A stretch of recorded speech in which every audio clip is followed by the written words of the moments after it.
Hi everyone, in this video I show you how to make these really easy falafel. We're going to start off with 2 cups of chickpeas that I've already pre-soaked in cold water overnight. You need 1 lemon, 1½ onions that I've quartered, and you could use red or white, 4 tablespoons of olive oil, 1 chilli and 3 cloves of garlic. I'm using 1 cup of parsley and 1 cup of coriander. Using a food processor, I'm going to start adding in my ingredients.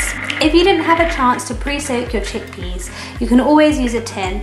I've just found that falafel works better with dried chickpeas. So I've added in the chickpea and onions, my garlic and chilli, the olive oil, and for spices, I'm adding in 1½ teaspoons of salt, 1 tablespoon of cumin, squeeze in the juice from the lemon, ½ teaspoon of cayenne pepper, and a few turns of black pepper,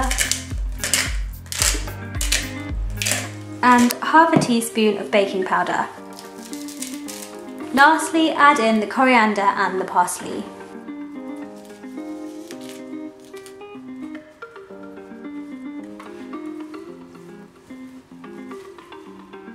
Put the lid on and blitz the whole mixture.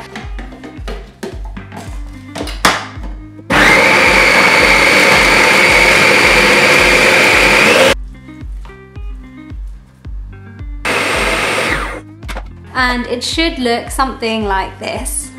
And you can literally just smell how amazing it is. Okay, so we have literally gone in and blitzed everything. Now is the time that you can go in and taste it. If you need to add anything extra, now is the time to add it. So you might want a bit more heat, in which case you can add more chili. If you feel like it lacks salt, then go in and add some salt. So now that we've got our falafel mixture, we're going to roll it out into little balls.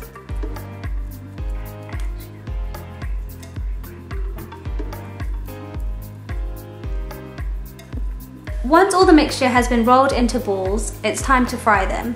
I'm shallow frying them in some sunflower oil.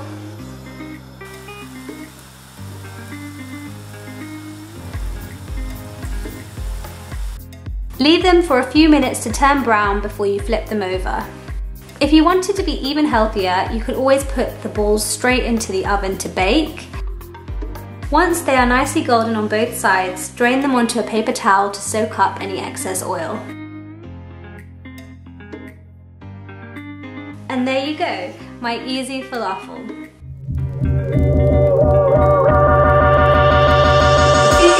Thumbs up if you liked it, and don't forget to subscribe if you want more videos like this. Thanks for watching, and see you in the next one. Bye!